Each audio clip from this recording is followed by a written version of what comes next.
Sin embargo, yo lo que les daría como un mensaje es de que es un medicamento seguro siempre y cuando esté supervisado por un médico. Hola familia, ¿qué tal? Bienvenidos a Doctor Talks, el podcast. Soy el doctor César Contreras, médico anestesiólogo y farmacólogo, profesor y mentor. Soy conferencista y creador de contenido, apasionado de la vida y comprometido con tu salud. En este programa tú eres el único protagonista, donde mi principal objetivo es brindarte información de calidad guiada de los mejores especialistas del país. Tocó la bonita fortuna el día de hoy de poder entrevistar a mi querido amigo el doctor Fabián Betancourt. Fabián es médico por la Universidad Autónoma de Guadalajara. Él realizó la especialidad en medicina interna en el Hospital Ángeles del Carmen en la ciudad de Guadalajara. Posteriormente realizó la subespecialidad en gastroenterología e inmediatamente en endoscopía, ambas en el Hospital Civil de Guadalajara, Fray Antonio Alcalde. Está certificado por el Consejo Mexicano de Gastroenterología, es profesor de posgrado en la especialidad de medicina interna para el Grupo Ángeles. Es parte además del staff del Hospital Ángeles del Carmen y del Instituto de Salud Digestiva y Hepática. Fabián es apasionado de la academia y la investigación y ha realizado múltiples publicaciones nacionales e internacionales en temas de salud del hígado principalmente. Fabián actualmente se encuentra por iniciar un posgrado en hepatología en la prestigiada Clinique de Barcelona en España. Y en esta charla, Fabián nos habla larga y tendidamente de cuáles son las principales molestias digestivas que nos aquejan a los mexicanos. Nos platica por qué no es correcto llamarlas como las conocemos y principalmente nos habla del origen o las causas de estas enfermedades, de cómo diagnosticarlas, pero más importante, cómo prevenirlas y tratarlas de manera adecuada. Los dejo pues, gente bonita, con esta entrevista realizada al Dr. Fabián Betancourt y no se olviden de quedarse hasta el final, ya que la verdad estoy seguro que le van a sacar muchísimo provecho a esta entrevista. Bienvenidos.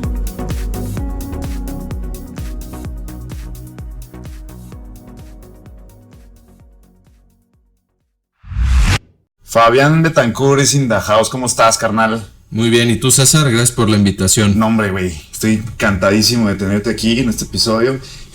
La neta es que ya tenía como un chingo de tiempo queriéndote invitar, pero por una o por otra, digo, tienes una agenda bastante apretada, güey, pues no se había podido. Y ahorita estamos en tu casa, aquí en la ciudad de Guadalajara, echándonos unos tequilitas. Salud, cabrón. Salud. Oye, güey, platícame, quisiera, como lo he dicho en varios episodios, me gustaría que la gente conociera a la persona con la que estoy platicando. Entonces, ¿nos conocemos hace cuánto, güey? Hace un chingo. Pues yo que desde hace 20 años, ¿o qué? Yo creo que más, güey. Estamos que... Para pues empezar, sí, 25 deben de saber, años. Sí, más o menos. Deben de saber, no hagan cuentas, cabrón.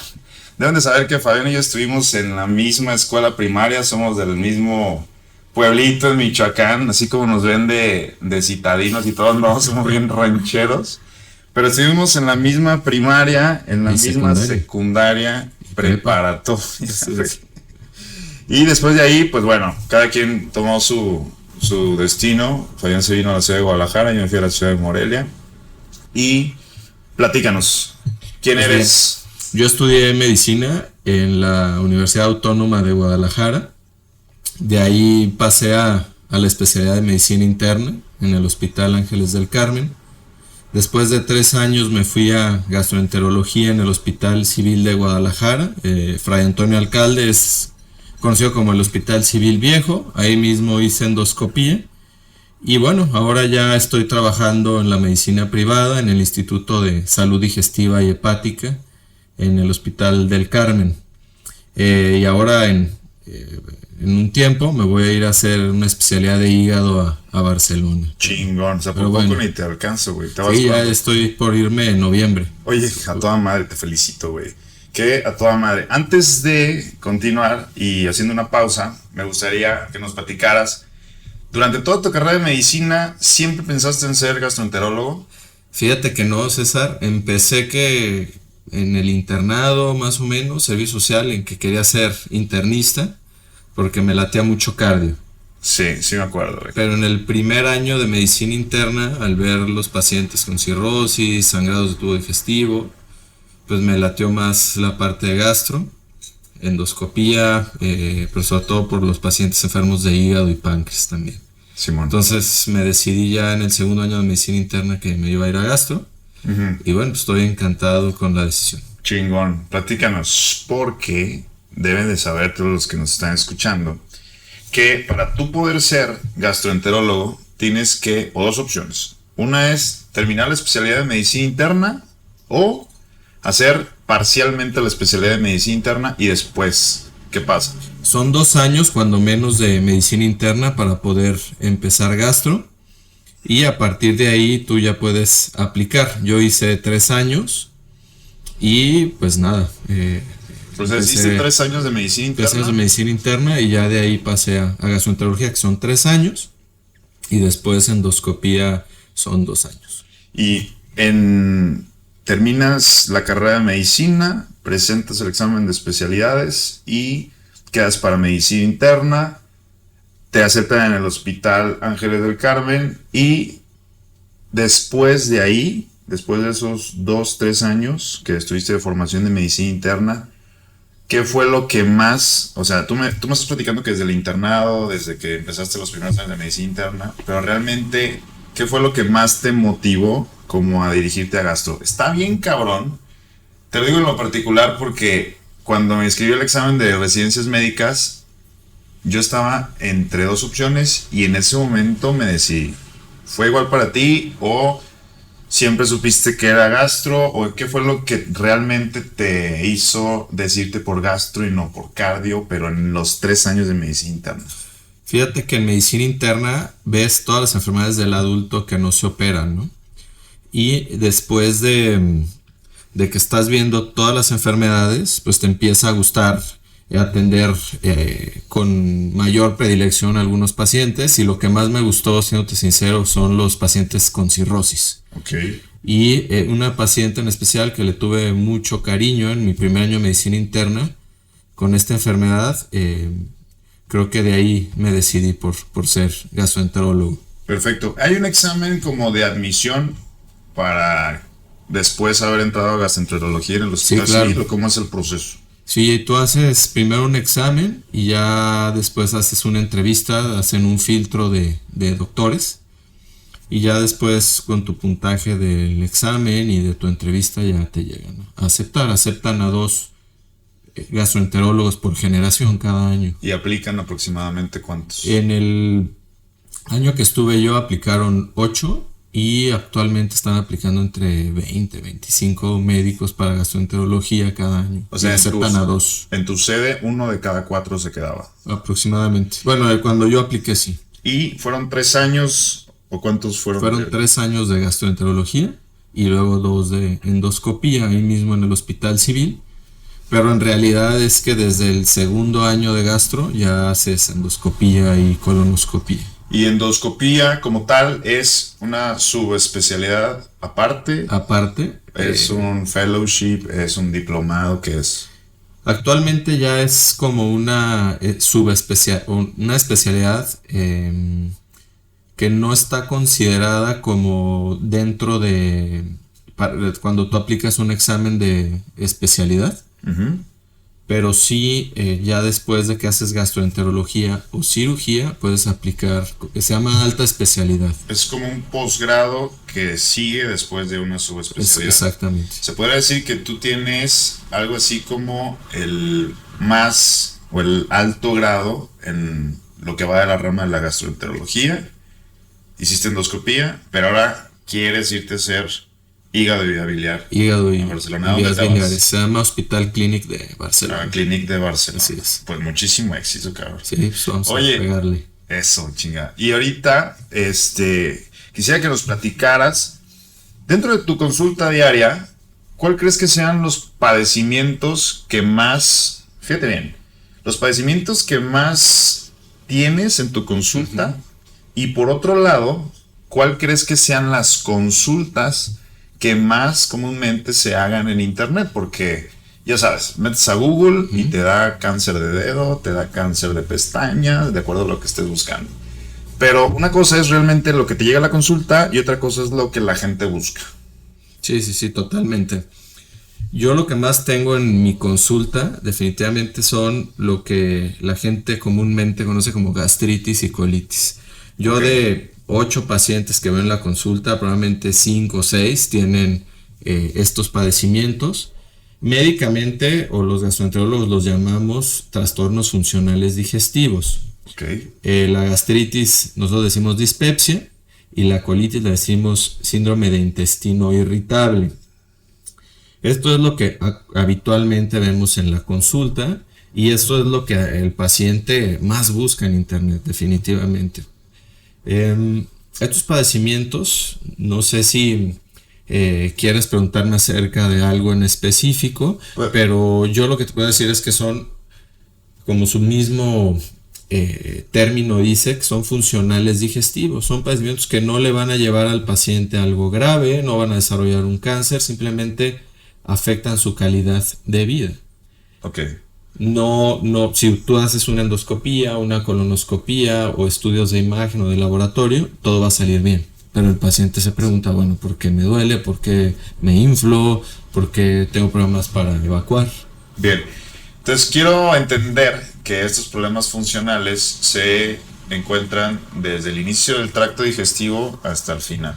Así es. Sin embargo, lo dividen en tubo digestivo alto y tubo digestivo bajo. Sí, la dispepsia, que es la gastritis, es la parte del tubo digestivo alto, y el síndrome de intestino irritable, que es la colitis, es el tubo digestivo bajo. Y en el caso de la dispepsia como tal, ¿cuáles son las causas o qué es lo que provoca este malestar? Porque yo te puedo decir, o sea, de 10 años a la fecha, bueno, no, más bien, de hace 10 años a hace 5 años aproximadamente, yo tuve un problema severo de intestino irritable y de dispepsia, que yo creo que año con año va afectando a generaciones a más temprana edad. Entonces, ¿qué es lo que la provoca? ¿Por qué es que más jóvenes, incluso niños, llegan a tener este padecimiento? ¿Cuál es la causa? Sí me gustaría, primero que nada, definir un poquito la Claro. dispepsia. La dispepsia es toda la molestia que se encuentra en la parte superior del abdomen, que puede ser un ardor, que puede ser una inflamación o dolor. Y el intestino irritable son la distensión o inflamación del abdomen, dolor y cambio en el hábito defecatorio. ¿Qué quiere decir en el hábito defecatorio? Que pueden tener los pacientes estreñimiento o pueden tener diarrea o de los dos. Okay. ¿Qué provoca la dispepsia? Habitualmente está asociado con problemas en el vaciamiento gástrico, acomodación del estómago, hipersensibilidad visceral. Esas son las causas que lo pueden provocar, así como algunas bacterias como Helicobacter pylori, que de repente está demasiado de moda esta bacteria, que la tenemos gran parte de los mexicanos, pero no significa que al tratarla van a mejorar los síntomas. Simplemente se trata esta bacteria Helicobacter para disminuir el riesgo de cáncer gástrico. Sin embargo, es bajísimo el riesgo de cáncer gástrico asociado a la bacteria. Ok, entonces vamos por partes.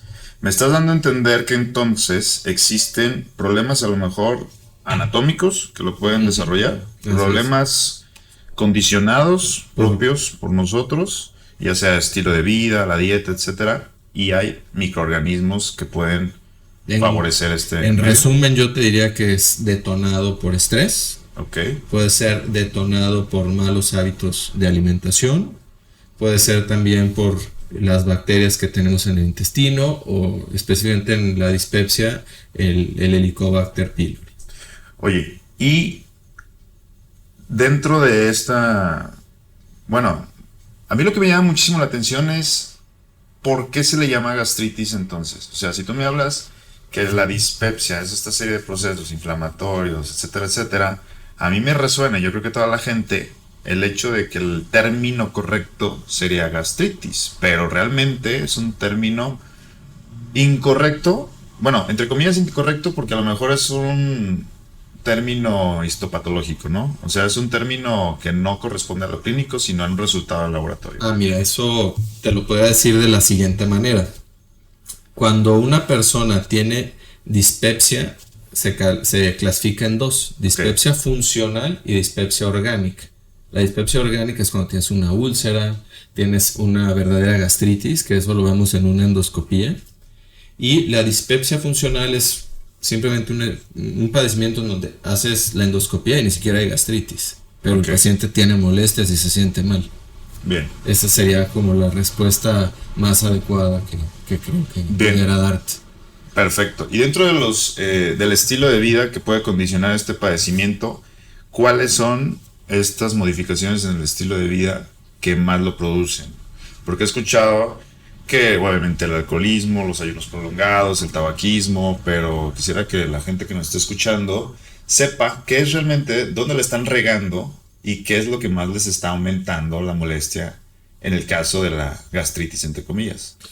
Muy bien, yo creo que últimamente también se ha dado a conocer mucho esto y de repente pues todos andamos con un estilo de vida pues más desorganizados, tenemos los tiempos más cortos, todos andamos deprisa, con angustia, ansiedad y bueno, esto es un factor para tener molestias y para desarrollar este padecimiento. También hay gente que tiene personalidad donde es más aprensiva, que también tiene más riesgo para tener molestias. Los cambios de alimentación donde se come una excesiva cantidad de grasas, harinas blancas, irritantes, tabaco, alcohol, los periodos prolongados de ayuno, como tú dices, todo esto también puede predisponer a este padecimiento. Está muy de moda ahorita, yo creo que has escuchado el famoso intermittent fasting o el ayuno prolongado. Intermitente. Ajá. El ayuno intermitente, donde la gente hace por ciertas horas de alimento por una cantidad exagerada de ayuno. No lo voy a decir como algo aislado, yo lo llegué a hacer, pero ¿dónde radica el hecho de que después de haber hecho esa dieta, para algunas personas, en caso particular, mejoró muchísimo la acidez y el malestar estomacal? O sea, tú me dices que los ayunos prolongados pueden exacerbar los síntomas, pueden favorecer el hecho de que se acumule mayor cantidad de ácido en el estómago y que eso pueda favorecer la acidez y las molestias, pero ¿a qué se deberá el hecho de que hay gente que lo está haciendo, lo está recomendando y no le pasa nada? Y no le pasa nada. Pues esto principalmente, como te dije, son varios factores los que pueden contribuir a este padecimiento. Hay gente que tú me puedes decir que no le pasa nada, al contrario, se siente muy bien con este tipo de dietas que sí se recomienda para cuando el paciente tiene obesidad o tiene ya factores de que empieza a subir su presión, que empiezan a subir sus niveles de glucosa, colesterol, y puede ser una buena manera para perder peso y mejorar estas condiciones. Sin embargo, el paciente que tiene dispepsia o gastritis, pues muchas veces no es la mejor dieta para ellos la del ayuno intermitente o la keto, también conocido, ¿no? Que es una excesiva cantidad de grasas sin la presencia de carbohidratos. ¿Por qué? Porque a veces las grasas hacen que se retrase el vaciamiento del estómago y eso produce molestias como inflamación abdominal y sentirse muy satisfecho o que el paciente diga, me siento muy lleno. Ajá. Entonces, sí hay que tener cuidado en ofrecerles esta dieta a pacientes que sí tienen este padecimiento o llevarlos el control más cercanamente o citarlos para ver cómo se sienten. ¿La obesidad es un factor importante para desarrollar gastritis o dispepsia, mejor dicho? Fíjate que la obesidad se ha asociado más a enfermedad por reflujo gastroesofágico. Que eso es otra cosa. Que esa es otra cosa. Ajá. Pero en los padecimientos digestivos sí puede afectar más el reflujo, pero como tal la dispepsia o síndrome de intestino irritable no tanto. Ok, yo me topo con que muchísima gente le duele el estómago, ni siquiera identifica bien el dolor, pero inmediatamente va por su omeprazol y se lo toma, pues a lo mejor unos días, a lo mejor unas semanas, pero incluso te topas con pacientes que nadie le dijo y llevan años tomando omeprazol. Pues es un tema súper candente este del omeprazol. Sí, por supuesto. Visto desde el punto de vista que a mí me compete, en el caso de la farmacología, los pacientes, no sabes, es un desmadre porque, como tú sabes, y les quiero explicar, el consumo exagerado o al abuso en el consumo de omeprazol puede alterar muchísimo el cómo se metabolizan otras drogas. Eso en el punto de vista como anestesiólogo a nosotros nos afecta. La gente cree que tomar omeprazol es súper saludable. O sea, hay más personas que tienen reflujo, hay más personas que tienen el intestino y el colon irritado y incluso el estómago que consumen omeprazol de manera exagerada, ¿están haciendo lo correcto o no? Muy bien, César, fíjate que esto pues se ha hecho pues muy un tema muy controversial, el uso excesivo del omeprazol. Sin embargo, yo lo que les daría como un mensaje es de que es un medicamento seguro siempre y cuando esté supervisado por un médico. Se han hecho muchos estudios a lo largo de 25 o 30 años que el paciente lo está tomando y realmente el perfil de seguridad es bueno. Simplemente hay que cuidar, como tú dices, con qué otros medicamentos lo están combinando y si realmente es necesario que lo tomen. Yo creo que sería también un factor importante a tomar en cuenta, porque muchas veces a lo mejor tiene intestino irritable y el omeprazol ahí no funciona. El omeprazol es bueno para la dispepsia o para el reflujo. También es importante que el paciente se atienda o se revise por un médico, porque a lo mejor está tomando el omeprazol y pues mejora por alguna razón, pero no es el medicamento ideal para el paciente. Otro de los puntos importantes es que algunos pacientes sí pueden tener algunos efectos adversos muy especiales, sobre todo en ancianos, en personas que están tomando muchos antibióticos, en pacientes que tienen osteoporosis. Otra cosa importante es que a veces el paciente dice, es que me quiero tomar omeprazol porque tomo muchas medicinas para cubrirme el estómago. Entonces, pues eso es peor. O sea, yo creo que si no tienes ningún síntoma de esto, pues no lo tienes que tomar. De hecho, eso que acabas de tocar, la siguiente pregunta. ¿Qué pasaba cuando tienes una ingesta excesiva de irritantes, incluyendo una bomba de medicamentos? O sea, ¿cómo te proteges el estómago ante esto? Yo creo que si no es necesario, me refiero a no es necesario, si tú no tienes síntomas a pesar de que tomas medicamentos, pues no lo tienes que tomar. Algunos casos muy específicos, por ejemplo, los pacientes que toman anticoagulantes y han tenido sangrados, o pacientes con úlcera, o pacientes que sí tienen muchos síntomas de dispepsia o reflujo, pues sí los pueden tomar a largo plazo con un buen perfil de seguridad. Quiere decir que los efectos adversos no son relevantes, o que el beneficio que tienen es mayor que el riesgo que puedan tener con este tipo de medicamentos. El omeprazol y todos sus derivados, que hay muchos nuevos, ¿no? Que es el pantoprazol, dexlansoprazol y nosotros decimos inhibidores de bomba de protones, que bueno, son antiácidos. Bueno, deben de saber la gente que sí, por más que tenga un perfil de seguridad alto, no dejan de ser drogas, no dejan de ser productos químicos, que al final de cuentas, pues están ahí para un objetivo, pero el cuerpo no sabe qué son, entonces pueden causar otras cosas. Sí, claro, pues siempre tiene que ser atendido el paciente por un especialista, sobre todo un gastroenterólogo, un internista, anestesiólogo como tú, que tengan experiencia en este tipo de medicamentos. ¿Sabes qué me pasa? Bueno, no, un día un comentario me dijo un conocido, no, lo que pasa es que después de los 30 años me tomo 2 copas de alcohol y madres, me emborracho en chinga. Entonces, platicando y preguntándole cuál era su rutina diaria, me dijo que llevaba como 3 años tomando omeprazol. Entonces, para que lo sepan, el consumo excesivo o exagerado de omeprazol puede afectar incluso otro tipo de drogas, produciendo los síntomas un poco más acentuados. O una historia particular, una anécdota mía, que evidentemente te platiqué y me ayudaste, que yo hace unos años estuve consumiendo omeprazol por mucho tiempo y acudí contigo porque tenía periodos de diarrea de no sé cuántas semanas y me dijiste que era el omeprazol porque me había barrido completamente la microbiota intestinal o algo así. Sí puede afectar la producción de ácido, entonces al bajar todo el ácido afectas las bacterias tanto del estómago como el intestino también, y algunos omeprazoles efectivamente pueden provocar diarreas, ¿no? Cuando sobre todo en tu caso pues ya no era necesario tomar el omeprazol, había que cambiar un poquito tu tratamiento. Que me pasó igual que muchísima gente. Estuve tomando el omeprazol creyendo que era un medicamento bastante noble, así se puede llamar, pero la realidad es que no. La realidad es que si tienes una molestia tienes que acudir a consulta con el gastroenterólogo, identificar el problema y tratarse como debe de ser. Sin embargo, me gustaría que me platicaras cómo puedes distinguir tú entre que tienes enfermedad por reflujo o ya tienes lesión en el estómago y pues ya el problema ya está muchísimo más grande.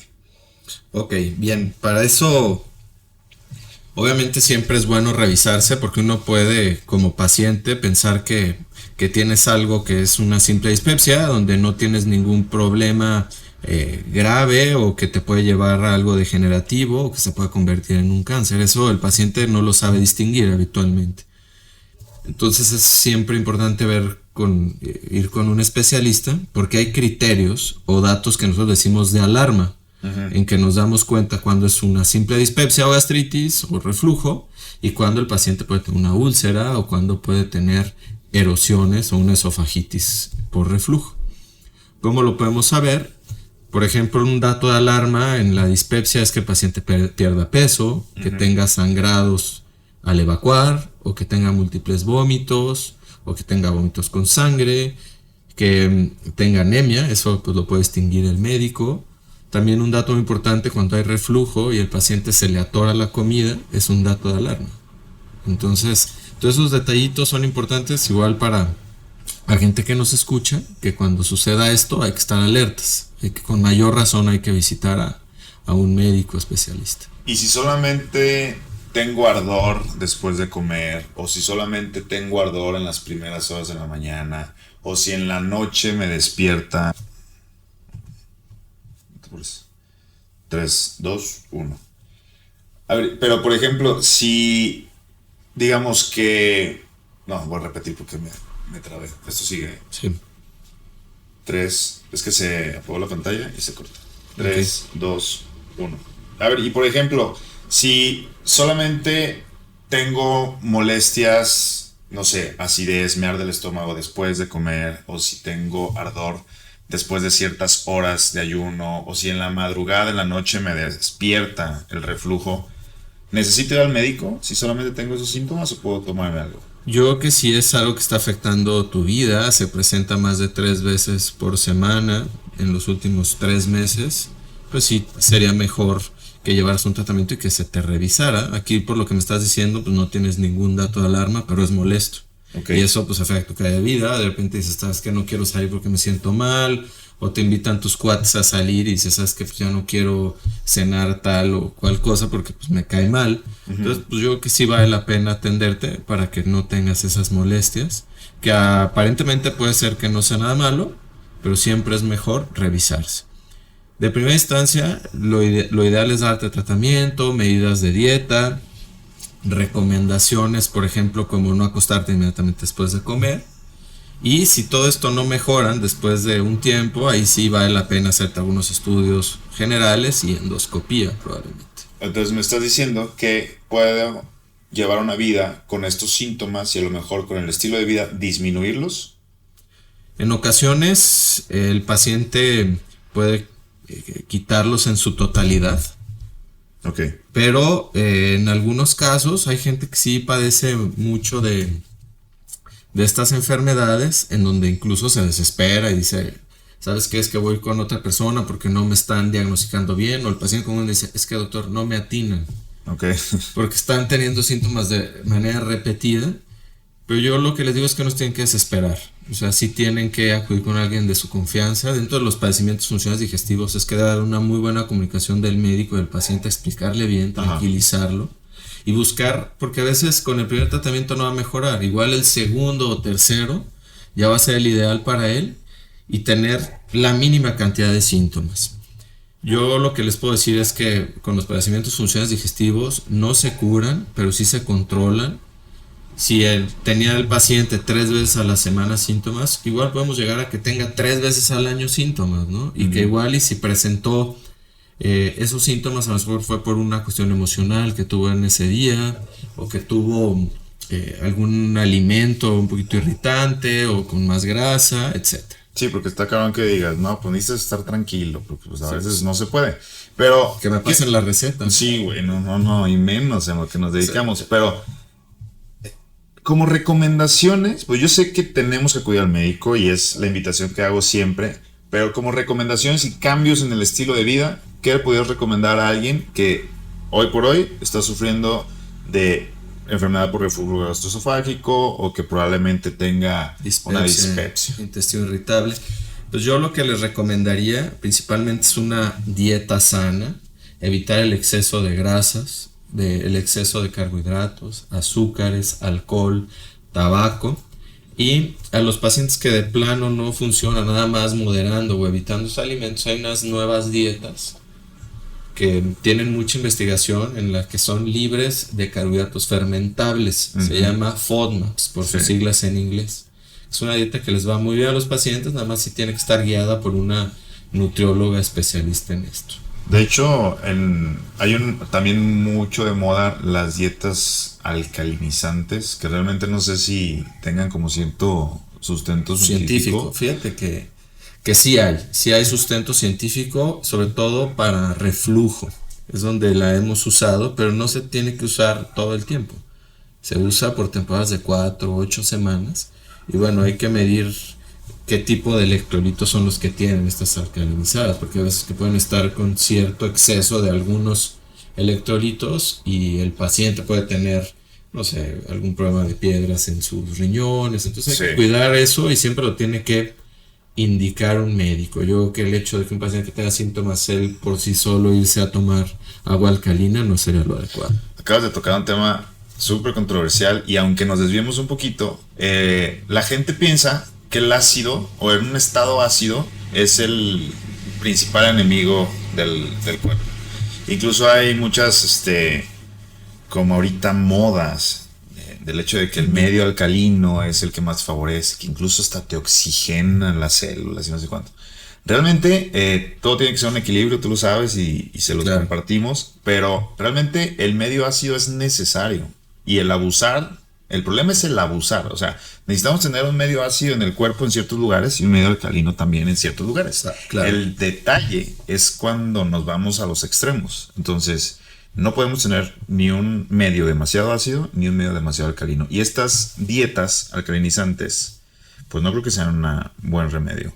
Sin embargo, seguramente moderarán los síntomas. Pero luego existe el otro extremo, donde empiezan los problemas de litiasis renal, algunas otras alteraciones. Entonces, solamente para dejar en claro que no es que tengan un sustento de que mejora totalmente la calidad de vida, sino que tienen como ciertas indicaciones y que las tiene que especificar un médico. Eso es lo que trataste de decir. Claro, sí, sobre todo, como tú dices, o sea, el ácido en el estómago es básico. El estómago tiene que tener un estado ácido porque es el principal medio de protección para cuando entran ciertas bacterias que pueden ser patógenas, quiere decir que pueden afectar a tu cuerpo. El ácido evita que crezcan y que pasen a tu intestino ese tipo de bacterias. Entonces es un medio de protección para el cuerpo. Entonces el mantenerlo alcalino no es lo adecuado.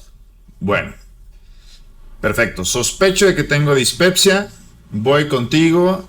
¿Cómo te das cuenta de que no tengo otro problema? O sea, tú me dices, ¿sabes qué? Tienes dispepsia, pero hay que ver que no tengas algún otro problema. ¿Qué es lo que pasaría después? O sea, simplemente se controlan los síntomas, se resuelve el problema o hay que hacer otro tipo de estudios. ¿Qué tipo de estudios se tienen que hacer para poder diagnosticar e identificar perfectamente bien qué es lo que tiene un paciente? Mira, la dispepsia tú lo diagnosticas con unos criterios que se llaman criterios Roma 4, que son criterios clínicos. Clínicos quiere decir que es lo que yo determino con lo que me dice el paciente y yo lo que lo reviso, que es dolor en la parte alta del abdomen, o puede ser distensión, o puede ser una sensación de ácido. Distensión es la inflamación que uno siente.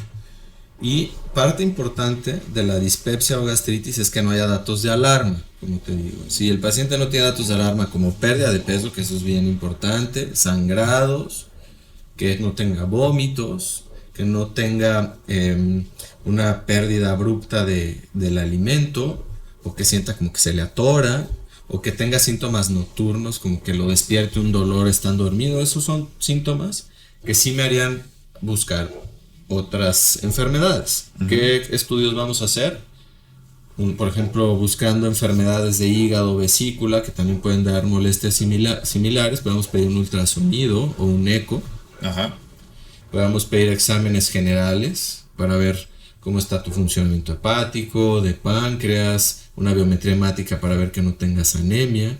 Bien. Eso es bien importante, así como una endoscopía también en caso de que haya datos de alarma. Todo paciente que llega con dolor a tu consultorio ¿Tiene que hacerse una endoscopía? No, para nada. Primero, si el paciente no tiene datos de alarma, hay que darle tratamiento y medidas de como de estilo de vida, los alimentos recomendados y los alimentos que no se recomiendan. Y la vigilancia del paciente un mes después o 3 semanas es muy importante. Si el paciente mejora, perfecto. Si el paciente no mejora, pues podemos cambiar un poquito el tratamiento o hacer exámenes básicos, ultrasonido, exámenes de sangre o de excremento, también es importante hacerlos. Y si a pesar de que no mejora y no tiene ningún dato de alarma, entonces sí podemos hacer algún estudio más invasivo. Pero como te digo, bien importante platicar con el paciente, tranquilizarlo y una buena comunicación, explicarle todo lo que le está pasando es básico para que también incluso se sienta mejor. Pero no me vas a negar que llegan pacientes a tu consultorio. Doctor, vengo por una endoscopía. Claro. Y si le dices que no, se andan, no sé, encabronados. Se van con otro. Se van con otro que sí le va a hacer la endoscopía. Así es. Entonces, te explico un poquito. Eso. Yo les digo, ¿sabes qué? Puedo hacerte endoscopía, yo me dedico a eso, yo puedo generar una ganancia por hacerte endoscopía, pero sí me gusta ser honesto con ellos. Y les pido que me den la oportunidad de tratarlos primero, y si de plano no mejoran o aparece algún dato que sea de alarma, pues en ese momento ya les hacemos endoscopía. ¿Por qué se hace también endoscopía aunque no hayan muchos datos de alarma? Te voy a contar algo que hasta hay estudios científicos, que al paciente le haces la endoscopía, le dices que todo está bien y mejora. Sí, o sea, es un hecho y hay estudios científicos que pasa eso.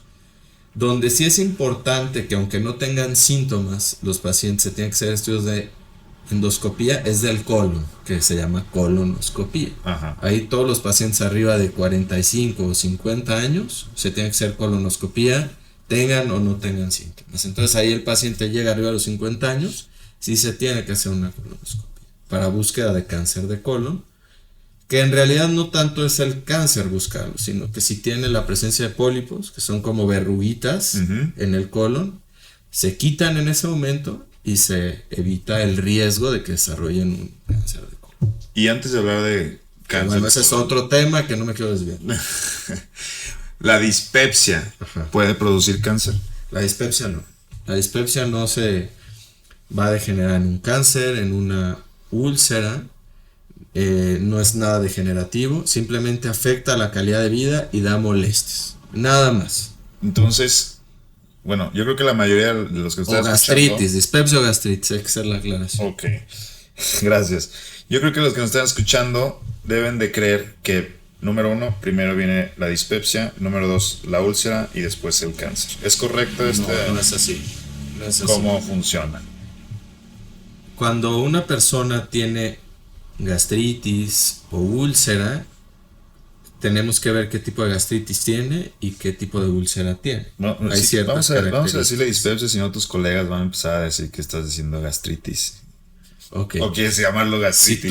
Si tú llevas al paciente a una endoscopia y todo está bien, es dispepsia. Ok, está bien. Que no tiene nada, o sea, le das todos los estudios y todo sale normal. Pero se sigue sintiendo de la chingada. Se puede sentir mal. Y hay algunos casos en donde hay varios tipos de gastritis. Hay una que se llama, por ejemplo, una gastritis atrófica, o que se encuentra algo que se llama metaplasia intestinal, que es algún cambio en los tejidos del estómago, que pueden estar asociados al Helicobacter pylori. Que si se encuentra esto, sí hay que darle un poco más de vigilancia con endoscopías cada determinado tiempo, darle tratamiento del Helicobacter, y entonces sí evitamos un cáncer. Pero cuando no hay ni siquiera una gastritis, que nada más es la dispepsia, no tiene ningún riesgo de progresión a cáncer. Bien, entonces, si yo tengo esos síntomas, no necesariamente voy a tener cáncer. Si tengo y me detectaron Helicobacter pylori, ¿forzosamente voy a hacer cáncer? No, únicamente el 0.1% está asociado a cáncer, o que va a desarrollar cáncer asociado al Helicobacter. 1 de cada 1000. Así es. ¿Sí es 1 de cada 1000? Así es. Así, 1 de cada 1000. Sin embargo, hay algunos países que tienen más predisposición a cáncer gástrico. Unos son Venezuela, Colombia, Japón. Ellos tienen más riesgo de cáncer gástrico e inmediatamente al encontrar Helicobacter se tiene que tratar. Aquí los mexicanos se tiene que tratar el Helicobacter, pero no para quitar síntomas, simplemente para quitar un riesgo o un factor de riesgo para cáncer gástrico. ¿Cómo es que una bacteria como el Helicobacter pylori puede desarrollar cáncer? Tiene cierta, sobre todo también es importante mencionar es que hay dos tipos de Helicobacter pylori, que bueno, eso no se busca habitualmente, son los que más riesgo tienen de desarrollar cáncer gástrico, se llaman BAG-K y CAG-A. Esos son los tipos de Helicobacter que pueden desarrollar esto. Sin embargo, como te digo, lo más importante es que si el paciente tiene factores de riesgo, por ejemplo, familiares, tabaquismo, tiene más de 50 años y tiene algún dato de alarma, hay que hacer endoscopía, buscar lesiones premalignas, que eso de ahí también nos puede ayudar. Las lesiones premalignas son, por ejemplo, estas gastritis que se llaman atróficas, metaplasia intestinal, displasia. Bien. Al encontrar esto, pues lo podemos prevenir ya el tumor gástrico. Bueno, entonces ni la dispepsia, ni la gastritis, ni una úlcera forzosamente va a producir cáncer. Exacto. La mayoría de las gastritis no va a producir cáncer, ni la mayoría de las úlceras va a producir cáncer. Entonces, ¿qué puede producir cáncer si no tiene nada que ver con el Helicobacter pylori? Cuestiones genéticas. No significa que porque tengas un familiar con cáncer, tú seguramente vas a desarrollar el cáncer gástrico. Tienes que tener ciertas predisposiciones en tus genes. El tabaquismo es un factor. La obesidad ya también se considera factores para cáncer. El alcohol también en exceso puede ser un factor para cáncer. Y sí, hombre, pero bueno, hay que siempre ser medido, ¿no? Una copita no pasa nada. Y como te digo, ciertas cepas o ciertos tipos de Helicobacter pylori. Perfecto. Pero bueno, el mensaje que te diría también al final es que pacientes arriba de 60 años, endoscopía, sí se tienen que hacer, aunque no tengan datos de alarma, pero que tengan síntomas. Eso también sería un buen mensaje. Bien, yo espero que con el tema de los trastornos funcionales, pues al menos del estómago para arriba no se nos haya ido nada. Pero me gustaría que habláramos de la mentada colitis. ¿Sabes que es muy... Dentro de las 3 búsquedas, no me acuerdo si eran dentro de las 3 o de las primeras 10 búsquedas en Google, eran ¿cuáles son los síntomas de colitis? Muy bien. Y me gustaría que me dijeras cuándo, o más bien, qué es la colitis y cuándo realmente decir tengo un problema en el colon. O es simplemente un síntoma pasajero, un gas atorado. O sea, ¿cómo identificar, después de que nos lo definas, este problema? Bien, la colitis, que bueno, se debe de llamar síndrome de intestino irritable, también la definen unos criterios que igualmente se llaman Roma 4, que son parte de los trastornos funcionales digestivos. Okay. Que es la presencia de dolor abdominal, distensión. Habitualmente el dolor abdominal en intestino irritable es más difuso, puede estar en gran parte del abdomen o en la parte baja, estar acompañado de inflamación abdominal o llamada distensión. Una de las características importantes es que pueda mejorar con la evacuación. Okay. Eso es típico. O que el paciente sienta en la zona del recto también una molestia, como que si tuviera algo atorado, habitualmente así como dicen. Si quisiera seguir yendo al baño. Y una sensación como que no quedó a gusto después de evacuar. Tenesmo. Se llama tenesmo médicamente, exactamente. Okay. Otro de los puntos importantes que es parte de los criterios es que está acompañado de un trastorno en la evacuación, ya sea estreñimiento, diarrea o que de repente tenga periodos de estreñimiento y periodos de diarrea, que se conoce como mixto. Bien. Esos serían de la manera que lo podemos definir el intestino irritable. Y los datos de alarma que también tenemos que considerar para el intestino irritable es que el paciente no tenga sangrado al evacuar, que no tenga pérdida de peso, que no sean más de 3 evacuaciones al día, que las evacuaciones te despierten de estar dormido. Esos serían datos importantes, así como la presencia de anemia o que se presenten de manera súbita después de los 50 años de edad. ¿Por qué las mujeres tienen más este problema en relación con los hombres? Fíjate que es un tema, sí, más común en la mujer, porque sí pueden tener por ciertas personalidades más este padecimiento, las cuestiones hormonales o el ciclo menstrual pueden detonar también los síntomas.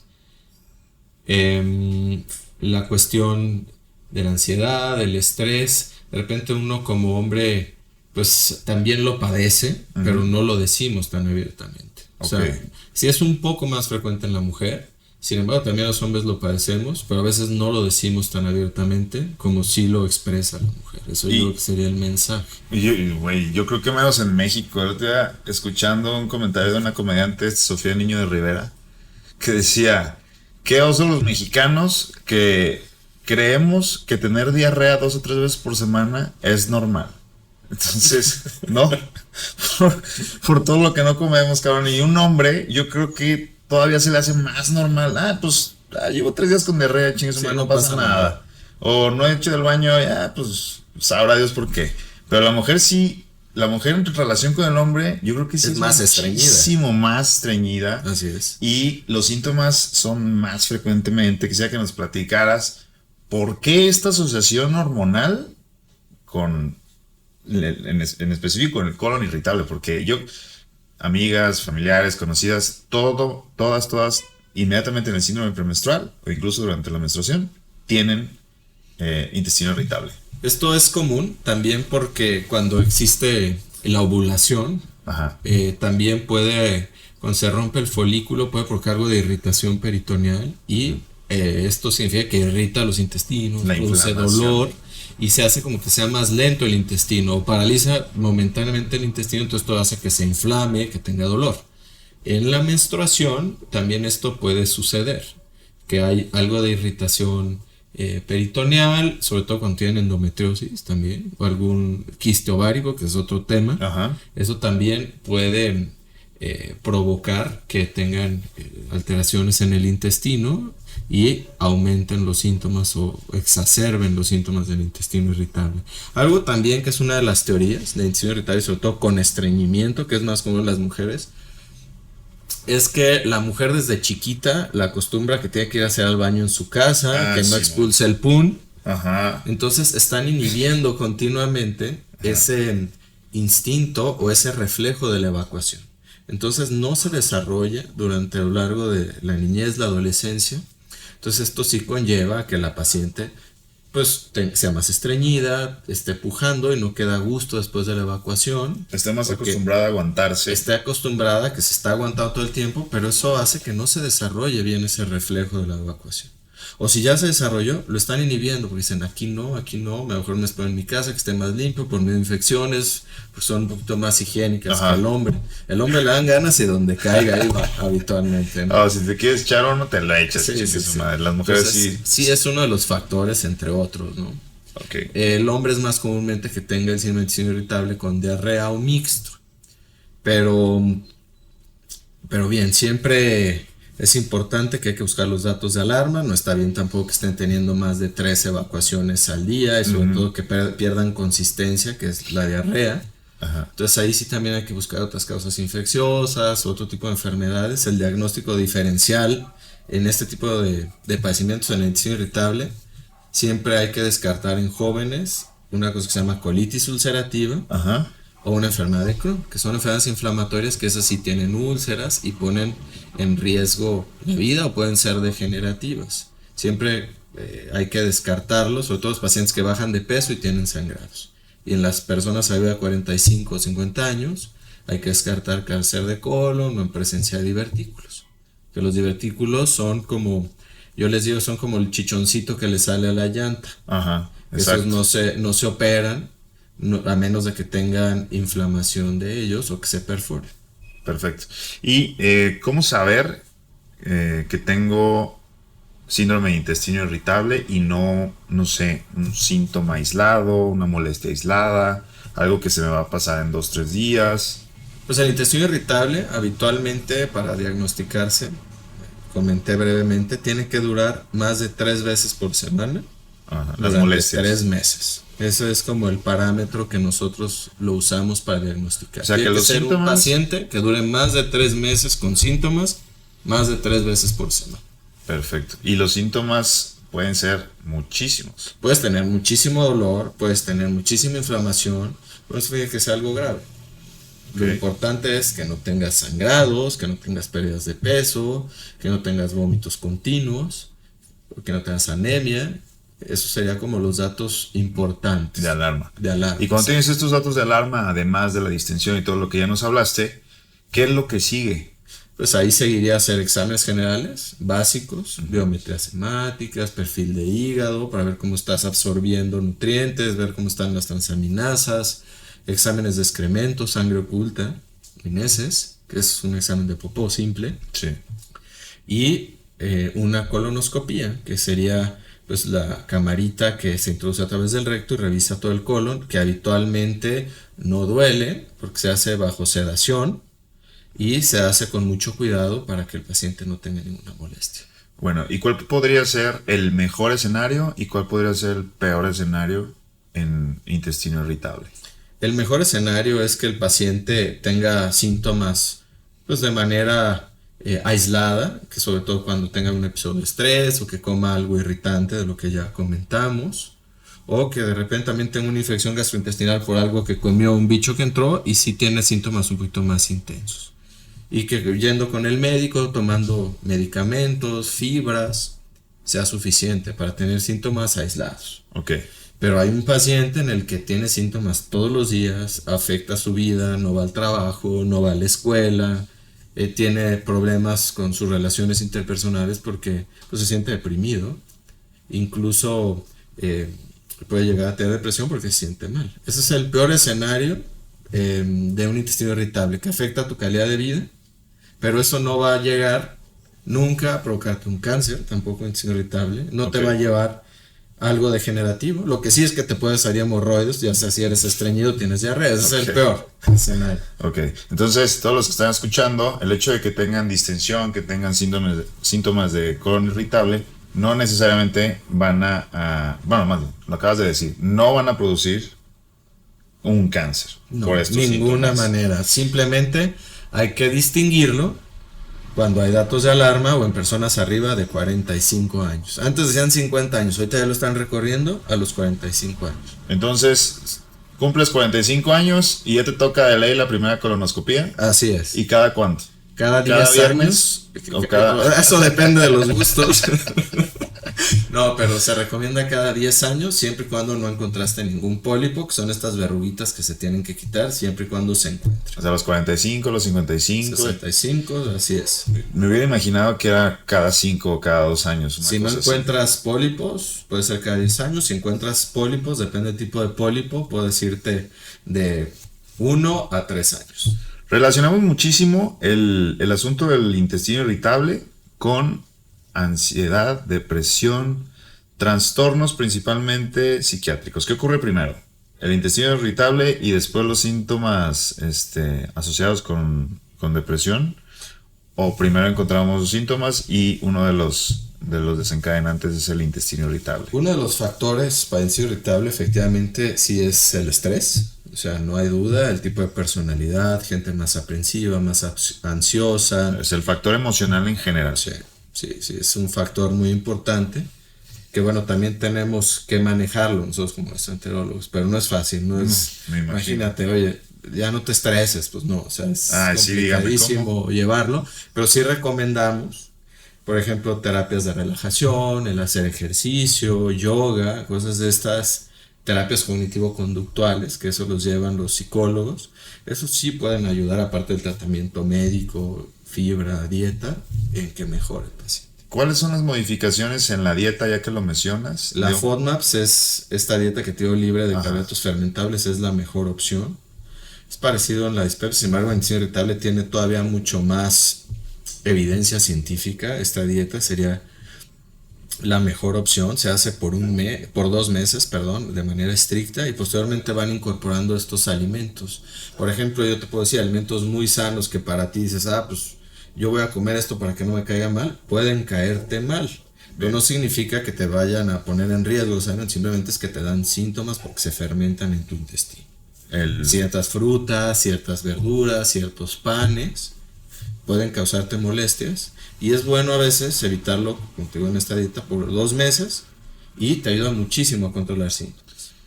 los carbohidratos, con lo que me dices, entonces, ¿sí son nuestros peores enemigos en estos padecimientos? No, porque hay carbohidratos que no producen molestias. Por ejemplo, un ejemplo te voy a poner. La tortilla no es parte de la FODMAP. Sí podemos comer tortilla. Ok. Los panes que tienen harina o tienen gluten sí nos pueden dar más síntomas. Entonces recomendamos todos los panes sin gluten y tortilla, que sí se puede comer, y todos los panes con gluten los tenemos que evitar. No significa que sean intolerantes al gluten, significa que el gluten te puede dar más molestias. Por ejemplo, la manzana, pera, te puede dar molestias porque son altamente fermentables. Y te puedo decir otras frutas como pepino, como las berries, como los frutos rojos, o el plátano, que no te dan tantos síntomas de intestino irritable. Entonces, existen algunos carbohidratos que sí se pueden consumir, otros que no. Incluso hay cierta, no sé cómo llamarlo, grupo de pacientes que tienen intolerancia a ciertos productos, generalmente carbohidratos. Como en el caso de los intolerantes a la lactosa, la galactosa, al gluten, ¿qué es lo que pasa aquí? También en la dieta FODMAPs también quitamos todos los lácteos, sobre todo los que acabas de mencionar, y recomendamos lácteos libres de lactosa. Okay. Eso podría ser una opción para ellos. Incluso hay algunos quesos, sobre todo los que son muy añejos, que tienen más grasa y no tienen tanto lactosa, que pueden dar menos síntomas. Uno creería que la panela es súper sana y no da síntomas. Está bien que la consuman, nada más que en los pacientes que tienen intestino irritable, la panela puede empeorar los síntomas porque es de los que más lactosa tiene. Sí. Entonces, ahí sí tendríamos que...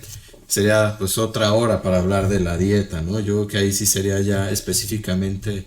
De hecho, hay hasta aplicaciones ya donde viene la dieta FODMAPs. Así es. Entonces, este tipo de intolerancias te puede producir el intestino irritable o el intestino irritable te puede producir esta intolerancia.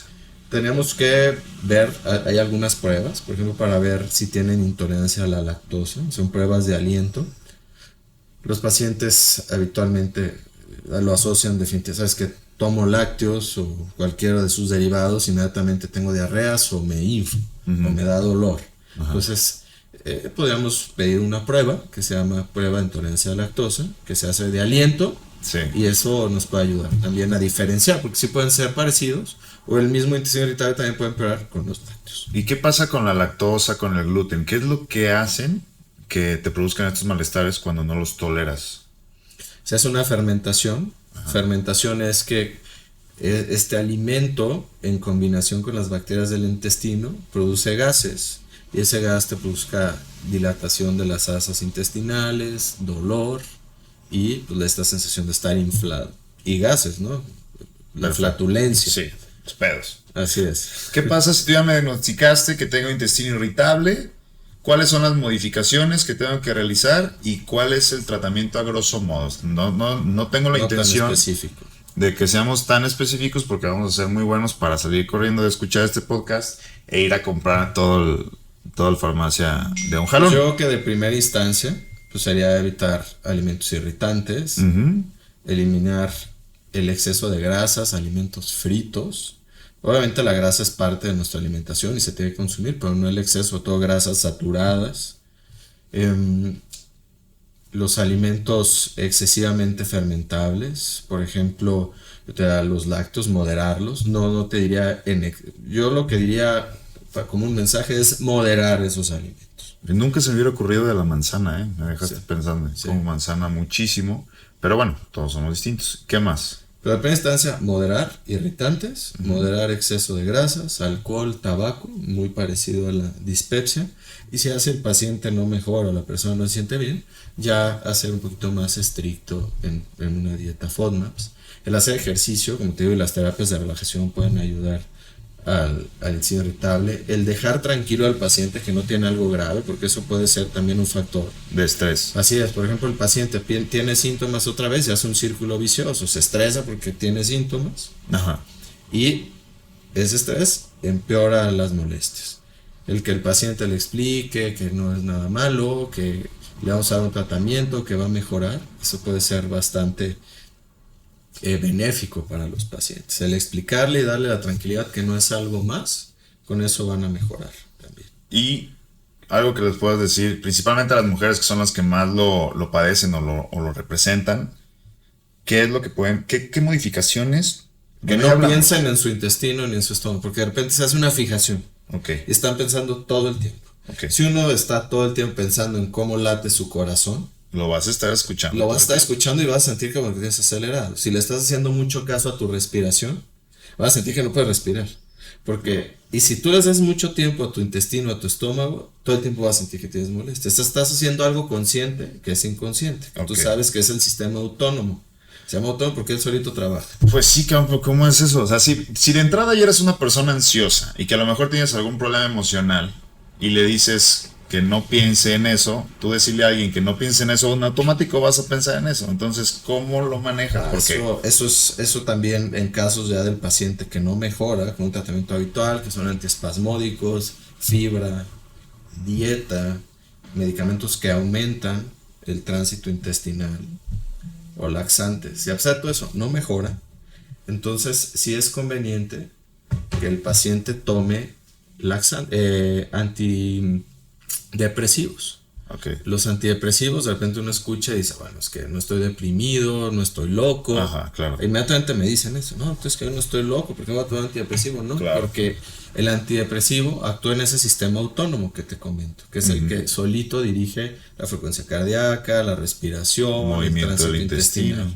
Entonces actúan muy bien los antidepresivos, no porque estés deprimido, sino porque en esa zona son muy efectivos y quitan síntomas como dolor, distensión y mejoran muchísimo la calidad de vida del paciente. Entonces inmediatamente el gastroenterólogo te dice antidepresivos, no hay por qué asustarse, no estás loco. Exacto. Mejora los síntomas del colon irritable y del intestino irritable. Así es, siempre y cuando hay que descartar antes otras causas cuando el paciente no mejora con tratamiento convencional. Perfecto. ¿Qué les podrías recomendar a todos los que nos estén escuchando en general, que tengan o no tengan síntomas tanto de dispepsia como de intestino irritable?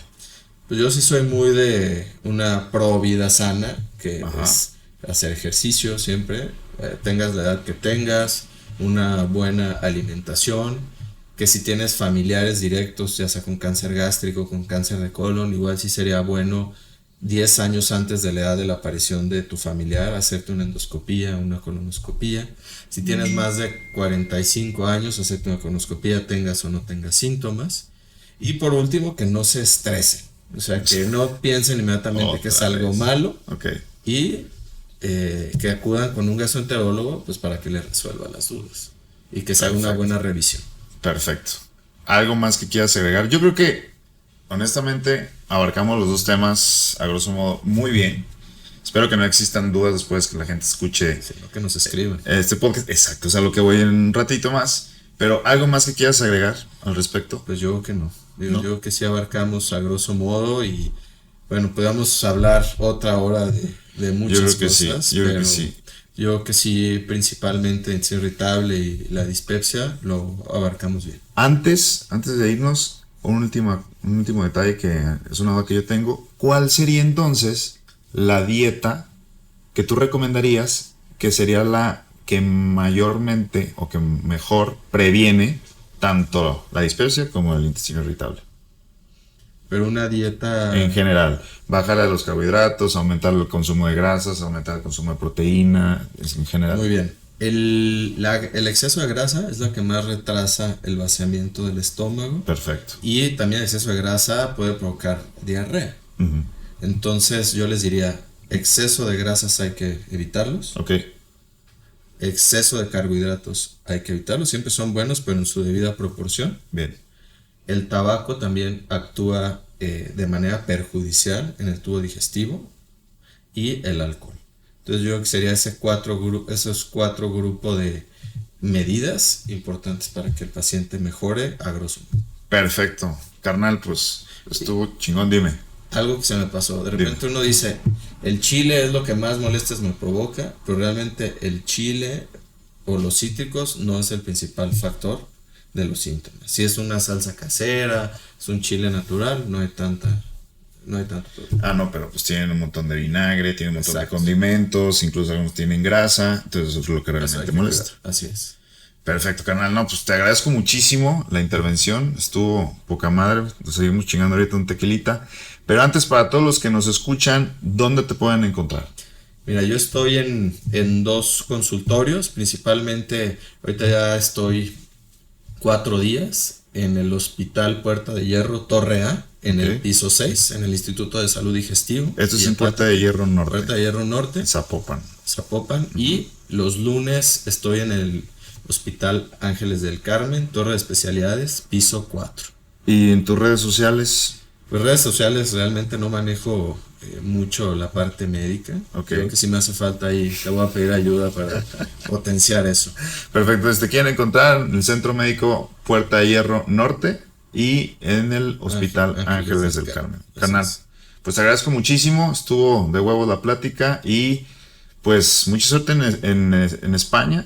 Que te vaya muy bien y a ver si de regreso todavía seguimos con el podcast y nos hablamos, algo referente a lo que fuiste a estudiar allá de hígado.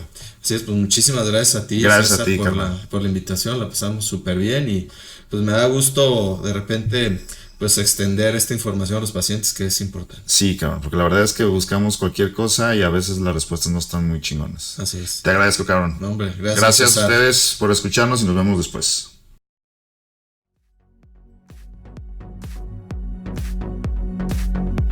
¿Qué onda? ¿Qué les pareció? Me parece que estuvo el episodio buenísimo y que la información que acaba de regalarte el doctor Fabián Betancourt ha sido verdaderamente valiosa. Recuerden que si quieren contactar al doctor Fabián Betancourt para citas o consultas, él, a pesar de pasar unos meses en Barcelona próximamente, tiene y continuará teniendo su consultorio dentro de las instalaciones del Hospital Ángeles del Carmen en el Instituto de Salud Digestiva y Hepática. El domicilio es Tarascos 3473, el consultorio 420, esto en la colonia Monraz, en Guadalajara, Jalisco. El teléfono de su oficina es el 3813-3037. Y además, el doctor Fabián nos comparte su correo electrónico para consultas y dudas. Su email es gastro.betancourt@gmail.com. Nos despedimos de este episodio por el día de hoy, no sin antes pedirles, es más, suplicarles, rogarles, que me regalen una calificación de 5 estrellas en Apple Podcast para seguir subiendo en el pendaño nacional y pues, ¿por qué no? Algún día estar en el ranking internacional. Escúchame también en Spotify y a partir de este episodio, encuentra todos los episodios ya en YouTube en el canal Dr. Talks Podcast. Encuéntrame también en Instagram como @dr.cesar.contreras para dudas, aclaraciones y cualquier información que necesites. Muchísimas gracias por tanto apoyo y nos vemos en el próximo episodio.